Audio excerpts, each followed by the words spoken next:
اچھا انہوں نے کہا جی میں نے نفس کے مجاہدے کیے، قربانیاں دی، نفس نے بہت کچھ مانگا چاہا، میں نے نہ دیا، تو یہ کیفیت مجھے حاصل ہو گئی، میرا دل آنکھیں ہر چیز دیکھ لیتی ہیں۔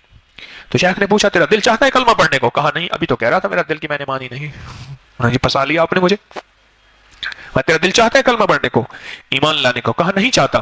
تو نے ابھی تو کہا ہے کہ میں نے نفس کی نہیں مانی۔ تو فوراً کہنے لگا اشہد ان لا الہ الا اللہ وحدہ لا شریک لہ واشہد ان محمدا عبدہ ورسولہ۔ تھوڑی دیر کے بعد کہنے لگا آپ کا میں نے دل دیکھا ہے، اب آپ کا دل نورانی ہے۔ شیخ مسکرا دیے، فرمایا آئینے میں اپنا ہی چہرہ نظر آتا ہے، وہ پہلا دل تیرا تھا اب بھی دل تیرا ہے، وہ پہلا کفر کی وجہ سے سیاہ تھا اب کلمے کے نور کی وجہ سے نورانی ہے۔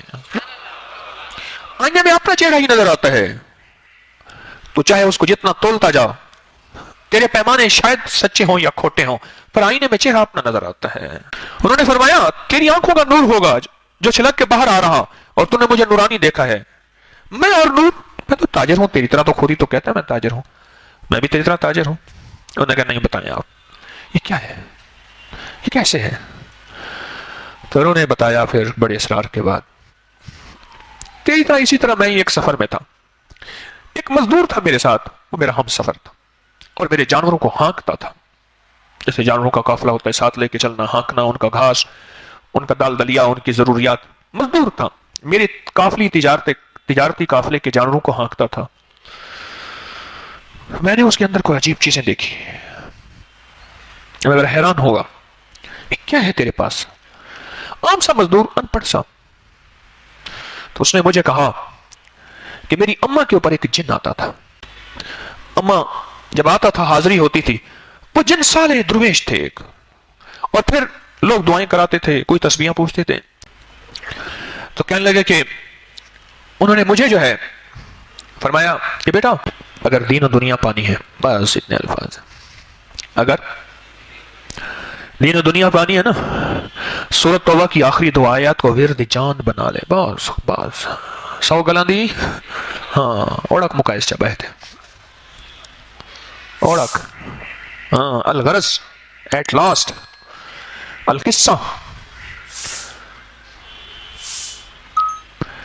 حضر جان بنا لے۔ کیا پانا ہے؟ اگر دین و دنیا پانی ہے۔ بس وہ کہنے لگے کہ میں سارا دن کافرے میں چلتا ہوں، میں اسی کو پڑھتا رہتا ہوں، اسی کو پڑھتا رہا، اسی کو پڑھتا رہا۔ اب عالم یہ ہے کہ مجھ سے 40 کوس میں روز چلتا ہوں۔ کوس، ایک کوس کتنے میل کا ہوتا ہے؟ 1.5 میل کا کوس ہوتا ہے، میل کلومیٹر نہیں، 40 60 میل میں روز چلتا ہوں۔ 60 میل کا کلومیٹر کتنا بنے گا؟ میں روز چلتا ہوں، میں تھکتا نہیں ہوں، میں کام کرتا ہوں، میں اکتاتا نہیں ہوں، میں روزی کرتا ہوں، ختم نہیں ہوتی، 96 کلومیٹر روزانہ، ٹھیک، میں تھکتا نہیں ہوں، اور میری ضرورتیں پوری ہوتی ہیں۔ میں نے رب سے بیٹے مانگے تھے، مجھے بیٹے ملے، میں نے رب سے رزق مانگا، مجھے رزق ملا، اور بیٹا میں رب سے اگر دولت مانگوں تو مجھے مل سکتا ہے، آج میں تیرا خادم ہوں۔ بابا کہنے لگا کس سے؟ اس تاجر سے جو کسی بٹھارن کی سرائے میں کروٹیں لیتے ہوئے نور اگل رہا تھا۔ سمجھ گئے میری بات کہ میں تانے بانے آپ کو ملا کے دے رہا ہوں، کہیں کھو نہ جائیے گا کہ بیٹا میں دولت مند بننا چاہوں تو بہت بڑی دولت اس نام میں ہے، پر میں نے اللہ سے تھوڑی مانگی ہے، اور اللہ سے عرض کیا ہے کہ مولا مجھے میرے مدینے والے سے زیادہ مالدار نہ بنانا، ایک چیز، اور دوسرا میں نے یہ مانگا ہے کہ مجھے میری عمر میرے مدینے والے سے زیادہ نہ ہو، اور میں نے اللہ سے یہ مانگا ہے میری اولاد بھی مدینے والے سے زیادہ نہ ہو۔ اور یہ آنکھ ایسے منہ کھول کے کہنے لگے بیٹا دیکھ یہ دانت ہے، میں نے پوری تحقیق کی تھی، یہی ایک دانت تھا جب میرے آقا کا ٹوٹا تھا احد میں نے یہی دانت بیٹا ٹڑوا دیا ہے، میں ہر ادا پہ مست ہوں، ہائے ہائے ہائے میں ہر ادا پہ مست ہوں۔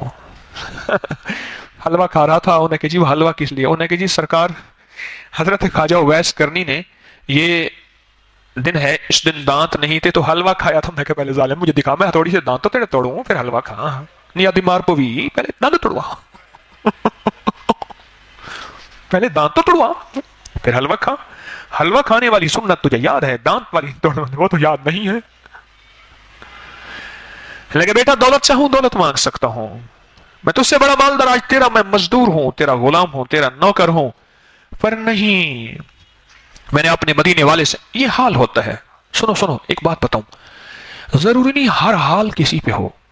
کسی پہ خدمت کا حال ہوتا ہے, کسی پہ تلاوت کا حال ہوتا ہے, کسی پہ تسبیح کا حال ہوتا ہے, کسی پہ ولایت کا حال ہوتا ہے, کسی پہ ذکر کا, اور کسی پہ علم کا, کسی پہ تفسیر کا, کسی پہ نکات کا, کسی پہ حال ہوتے ہیں. اللہ کے حال ہیں, یہ مخلوق میں تقسیم ہیں. سارے ہی علم میں لگ جائیں تو ذکر والے کہاں سے آئیں, اور سارے ہی ذکر میں والے جائیں تو خدمت والے کہاں سے آئیں؟